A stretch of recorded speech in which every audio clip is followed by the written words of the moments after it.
Biostatistics का use कहाँ पे है, एप्लीकेशन जिसको बोला जाता है, तो इन फिजियोलॉजी एंड एनाटॉमी में है। ठीक है, क्या नॉर्मल है, हेल्दी है एक पॉपुलेशन में, सोचिए मानिए, या डिफरेंट वेरिएबल्स जो चेंज होता है उसमें क्या नॉर्मल है, हेल्दी है इन पॉपुलेशन, इसको दिखाने के लिए भी यूज़ होता है बायोस्टैटिस्टिक्स का।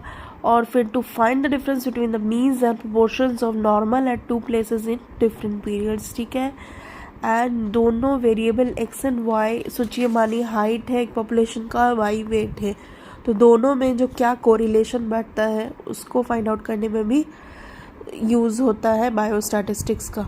ठीक है, या इन फार्माकोलॉजी में जैसे कोई ड्रग का हम एनिमल के ऊपर दिए तो उसका क्या एक्शन आया, ठीक है, और क्या चेंजेस उसमें आया उस ड्रग को देने के लिए, और to compare the action of different drugs और to successive dosages of the same drug, दोनों एक ही ड्रग का दो जो बाद के एक के बाद एक जो डोजेज हम लोग देते हैं उसका एक्शन को कंपेयर करने के लिए दो अलग अलग ड्रग्स का, उसमें इन फार्माकोलॉजी में भी है, मतलब दवाई जो यूज़ होता है किसी पॉपुलेशन में तो कोई लोगों में, तो क्या उसका जो है रिजल्ट आ रहा है, या फिर इन मेडिसिन में, ठीक है, कितना ज़्यादा एक ड्रग काम करता है उसका एफिकेसी को कंपेयर करने के लिए, ठीक है, मेडिसिन में भी यूज़ होता है।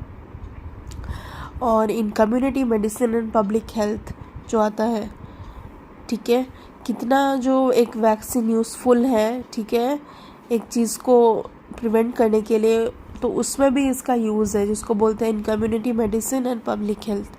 ठीक है, और कितना जो मेजर्स लिया जा रहा है पब्लिक हेल्थ में, कितना वो एवेलुएट हो रहा है, उसमें भी जो है इसमें भी उसका हेल्प होता है, यूज़ होता है बायोस्टैटिस्टिक्स का।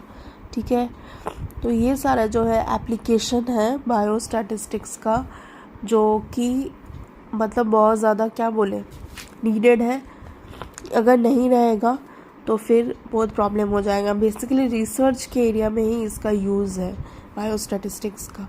तो ये सारा पॉइंट बहुत ज़्यादा क्या है इम्पॉर्टेंट है, जो आपको याद रखना है जब भी आप बायोस्टैटिस्टिक्स पढ़ रहे हो। बस।